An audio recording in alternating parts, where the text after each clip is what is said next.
प्यारे बच्चों, आप सभी को मिट्ठू चंद्रा क्लासेज में बहुत बहुत स्वागत है। मैं महेश कुमार सुमन महेश सर। आज विशेष आप सबसे बात करनी है। आप सबको मुझे बताना है, इसलिए बताना है कि बिहार में मैट्रिक परीक्षा 15 फरवरी से शुरू होने वाली है। तो 15 फरवरी अब बहुत दूर नहीं रह गया है। आप सब एक एक कदम आप लोग अब अपने परीक्षा केंद्र तक पहुंचने वाले हैं। जिस पल का इंतजार था, जिस घड़ी के इंतजार में आप सब अपना इतना लंबा समय बिताया है, वह समय अब करीब आ गया है। हम आप सबको आज बताएंगे कि परीक्षा की तैयारी बेहतर कैसे करें। तो बेहतर तैयारी करने के लिए आप सब हमारे वीडियो में बने रहें। आप अंत तक हमें सुने, अंत तक हमारी बातों को सुनने का काम करें और उसके बाद आप सब जो हम बताने जा रहे हैं उस पर अमल करेंगे। गारंटेड है आपको फर्स्ट डिवीजन कोई नहीं रोक सकता है। एकदम केवल बात सुन लीजिए, करना क्या है। आखिर यही तो जानना है। बच्चे बहुत सारे लोग हैं कि जो पढ़ते जाते हैं और पता चलता है कि नंबर कम आता है। तो नंबर कम क्यों आता है आज हम ये बताएंगे। नंबर अधिक कैसे आता है हम ये बताएंगे। तो अच्छे नंबर से अगर पास होना है तो आप हमारी बातों को गौरपूर्वक सुनेंगे। तो बच्चे, आप जहां भी बैठे हैं, बिहार के किसी कोना में आप बैठे हैं, आप महेश कुमार की बात पर ध्यान देंगे, आप गौर से सुनेंगे, आपको बेहतर नंबर हम दिलाएंगे। आइए मैं बात करूं कि आप मैट्रिक की परीक्षा की तैयारी कर रहे हैं। उम्मीद करते हैं कि जितने भी संस्थान, जितने भी कोचिंग संस्थान या जितने भी विद्यालय में जितने भी शिक्षक साथी हैं, वो आपको सारी बात पढ़ाए होंगे। लेकिन कुछ बात महत्वपूर्ण है जो हम बताने जा रहे हैं। देखिए, अभी क्या है, स्थिति यह है कि आपको सब जगह 100 नंबर की परीक्षा होनी है, लेकिन इसके जगह पर आपको 200 नंबर का पूछा जाता है। माने सभी विषय में प्रश्नों की संख्या क्या रहेगी? 2 गुनी रहेगी। अब आप इसको कहना है कि 50% 50% पढ़ाई करें, 50% पढ़ाई करें और 100% नंबर प्राप्त करें। आप बताइए, बिहार सरकार ऐसा ऑफर हम लोगों को नहीं दिया था जैसा ऑफर आप लोग को दे रहा है। 50% ही पढ़ना है और नंबर कितना मिलेगा? 100%, 100%। अब आप समझिए कि हमको इसमें क्या करना है। तो कुछ विषय जो आपको फर्स्ट डिवीजन में लाने में मदद करेगा, उस विषय का मैं नाम बताता हूं, जिसमें गणित प्रथम है, इसके बाद हिंदी है और इसके बाद संस्कृत है। यह जो है बिहार बोर्ड के जितने भी बच्चे हैं, यह 3 विषय, क्योंकि आपको मास्टर साहब विज्ञान बहुत ढंग से पढ़ाए होंगे, कक्षा में मास्टर साहब के द्वारा कहे गए बात आपको याद होगी। तो इस प्रकार से सोशल साइंस, सामाजिक विज्ञान और विज्ञान की पढ़ाई करीब बढ़िया कर लेते हैं बच्चे, लेकिन हिंदी संस्कृत में वह फ्लॉप कर जाते हैं। तो आप जानिए कि अगर हिंदी संस्कृत में आप फ्लॉप करेंगे तो आपको कैसे टॉप करेंगे? आप टॉप नहीं कर पाएंगे। इसलिए हिंदी में क्या करना है, हिंदी में जितना भी फर्स्ट चैप्टर है, मैं बता रहा हूं, वो पाठ का नामकरण और पाठ के लेखक का नाम, ये 2 चीज रहता है। आप पहले से याद कर लीजिए। जाति प्रथा श्रम विभाजन के लेखक कौन है? डॉक्टर भीमराव अम्बेडकर है। इसी प्रकार नाखून क्यों बढ़ते हैं, इसका लेखक कौन है? हजारी प्रसाद द्विवेदी है।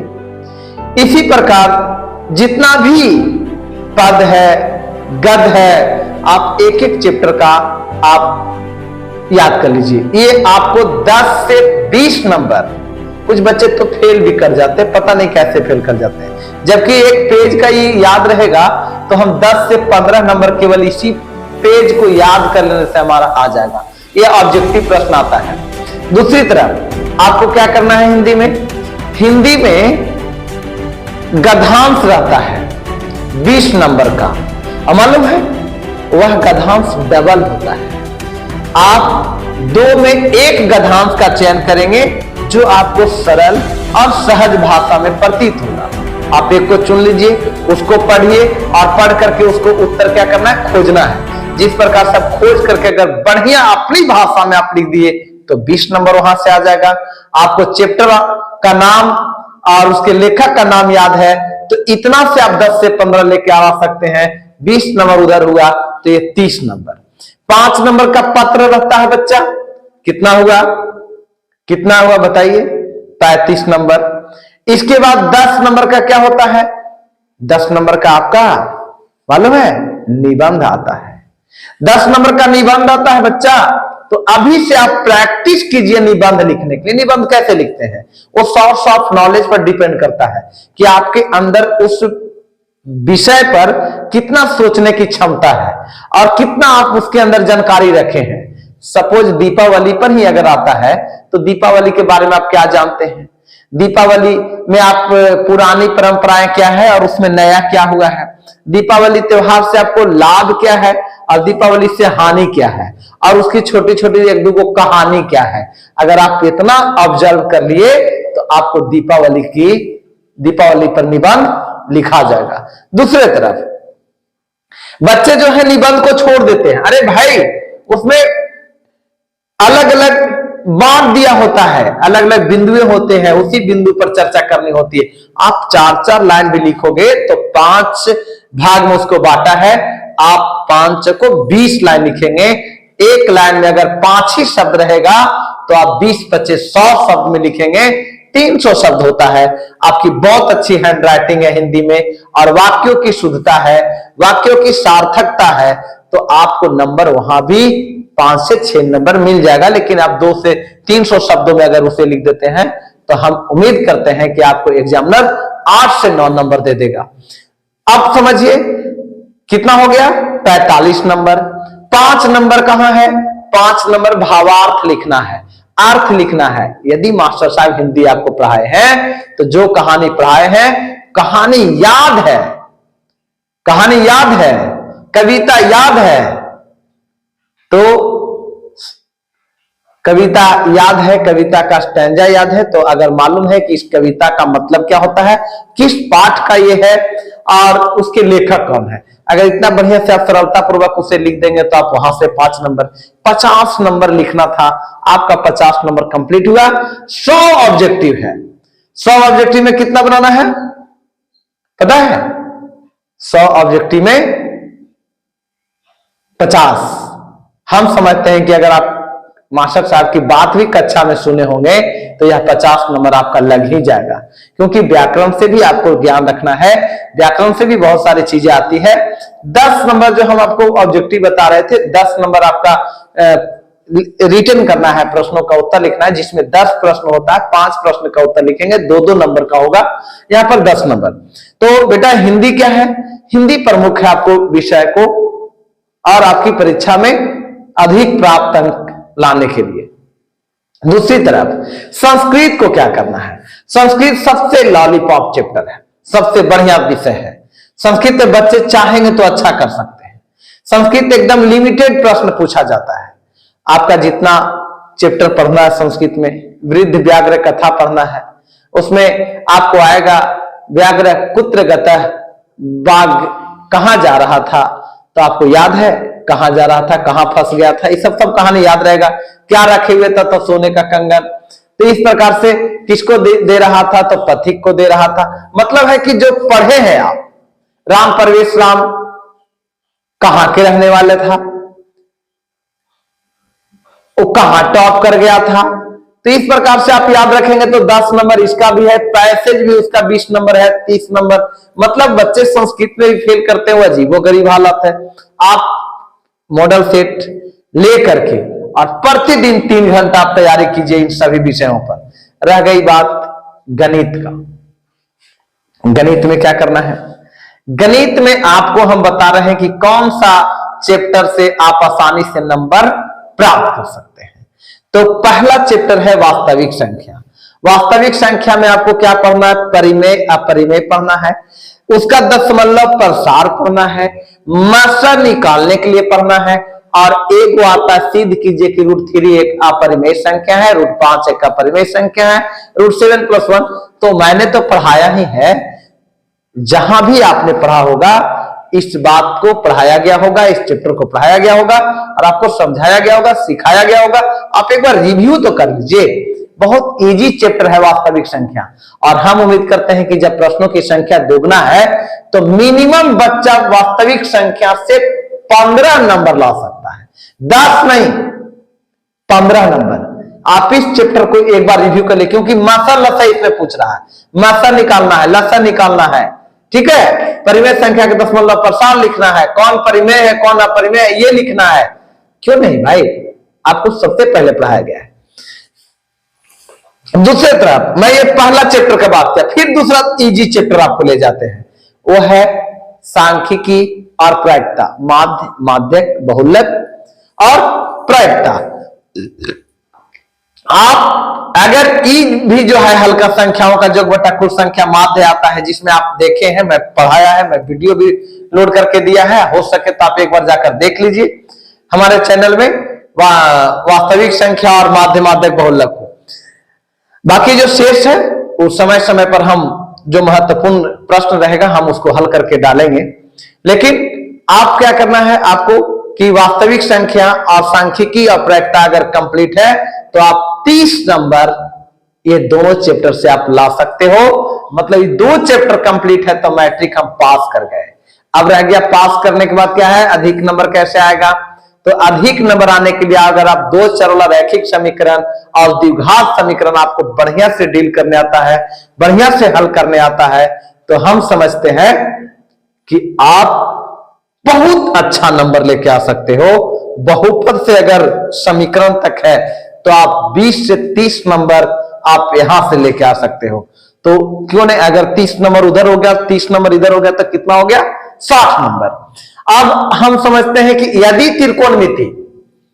त्रिकोणमिति आपका बढ़िया है, trigo sine square theta plus cos square theta बराबर 1, साइन स्क्वायर थीटा बराबर 1 minus cos square theta, sine theta बराबर root under 1 minus cos square theta, formula अगर कंप्लीट है आपके पास और आप क्षमता रखते हो, गारंटेड है हाइट एंड डिस्टेंस अगर मिला दिया जाए 60 नंबर आप पहले लेके आए हुए हैं।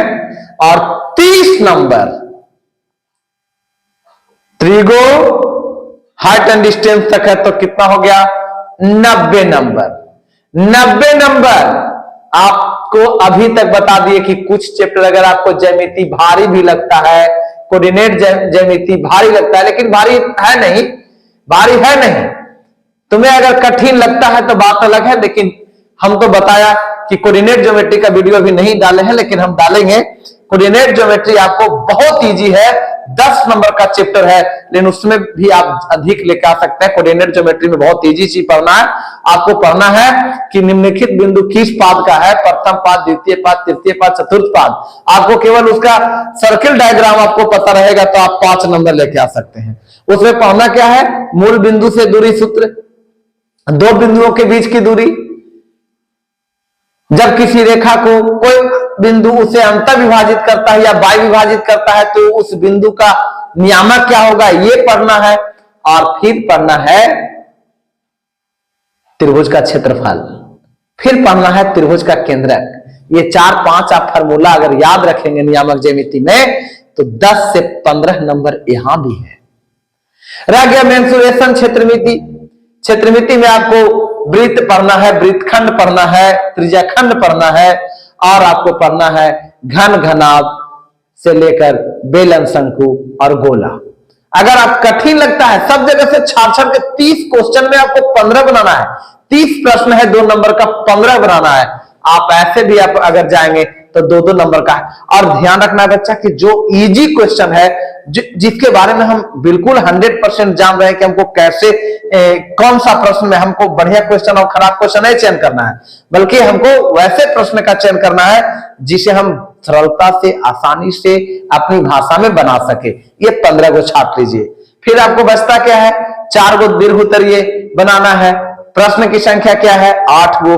हम समझते हैं कि आप 8 में 4 अगर आसानी से बना लेते हो, बिल्कुल आपकी ध्यान एकाग्रता पूर्वक रहे, किसी आप दाएं बाएं के चक्र में नहीं रहेंगे, तो गणित में 100 नंबर लाना आज के समय में एकदम आसान है, एकदम आसान है।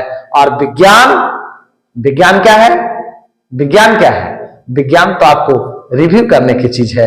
विज्ञान को एक बार जो पढ़ाया गया चीज है उसको केवल आप आत्मसात करते रहिए, आ जाएगा नंबर। सोशल साइंस क्या है? प्रैक्टिस का चीज है। आप सेट मारते रहिए, आपको याद रहेगा ऑब्जेक्टिव। वहां भी 80 में 40 मारना है और 40 आपको रिटर्न करना है। 4 सब्जेक्ट है, इतिहास, नागरिक इतिहास है, राजनीति शास्त्र है, भूगोल है, तो अर्थशास्त्र है। ये सब विषय पढ़ाया ही गया है। तो आप लोग अगर चाहेंगे तो 500 नंबर में अभी जो बचा हुआ समय है इसमें बढ़िया कर सकते हो। प्यारे बच्चों, आप सब याद रखें, लक्ष्य बड़ा होना चाहिए और लक्ष्य कभी छोटा नहीं होना चाहिए। मतलब है कि हम 300 का टारगेट लेकर नहीं पढ़ेंगे, हमेशा हमारा 500 का टारगेट होना चाहिए। हम 500 पर फोकस करेंगे कि हमें 500 में 500 नंबर चाहिए। कभी आप इसके लिए ना पढ़ें कि हमको 500 में 300 नंबर लाना है, क्योंकि आप जब 300 का टारगेट करोगे तो हो सकता है 200 पर आप अटक जाए। इसलिए अगर 500 का टारगेट रहेगा तो हो सकता है हम 400 नंबर लेकर चले आए, तो 400 भी एक सम्मानजनक स्कोर आपका हो सकता है। इसलिए कहना है कि सपना वो नहीं होता जो आप सोने के बाद देखते हो, सपना वो होता है जो आपको सोने नहीं देता है। जितने बच्चे जो अपने करियर के प्रति चिंतित है, उसे रात में नींद नहीं आ रही होगी, उन्हें वह रात दिन पढ़ाई कर रहा होगा, कहीं दाएं बाएं शॉर्टकट वे में वो अपने समय बर्बाद नहीं कर रहा होगा, क्योंकि आपके सिर पर परीक्षा आ गई है 15 फरवरी। 15 फरवरी याद रखना है, वो आपके जीवन का अहम दिन होगा, जीवन का महत्वपूर्ण दिन होगा। उस दिन के लिए आप बचपन से प्रतीक्षारत हैं और वह दिन बहुत करीब आने वाले हैं। तो हम समझते हैं कि आप ऑलराउंड ये 5 विषय पर फोकस करेंगे, आपकी परीक्षा में 500 में 500 नंबर लाकर आप बिहार टॉप भी कर सकते हो। टॉपर कोई पैदा लेकर नहीं आता है, जन्म होते के साथ तो टॉप नहीं करता है, बल्कि वह आने के बाद मेहनत करता है। हम मेहनत कम करते हैं, हम टॉप नहीं करते हैं। जो लोग मेहनत अधिक करते हैं वो टॉप कर रहे हैं। इसलिए बिहार के कोने कोने में बैठकर अध्ययन कर रहे जो बच्चे हैं, वो हमारी बात अगर अच्छा लगा है तो शेयर कर दीजिए, क्योंकि सबको आप देखे हैं ना, आपको पढ़ाया गया है, तू जिंदा है तो जिंदगी के जीत में यकीन कर, तू जिंदा है तो जिंदगी के जीत में यकीन कर, अगर कहीं है स्वर्ग तो उतार ला जमीन पर, अगर कहीं है स्वर्ग तो उतार ला जमीन पर। अगर आपके अंदर एक बूंद भी रक्त है, तब तक आप जीतने की शक्ति रखिए और अपनी परिश्रम से, जैसे दशरथ मांझी पहाड़ चीर दिया, आप अपने मेहनत से, आप अपने परिश्रम के बल पर आप मैट्रिक में टॉप 10 में स्थान बना सकते हो। आप पूरी दुनिया को अपने ओर आकर्षित कर सकते हो। और बिहारी होने का मतलब ही कुछ अलग होता है। आप जहां जाएंगे आप सूरज के भांति चमकते रहेंगे। बहुत बहुत धन्यवाद, बहुत बहुत धन्यवाद।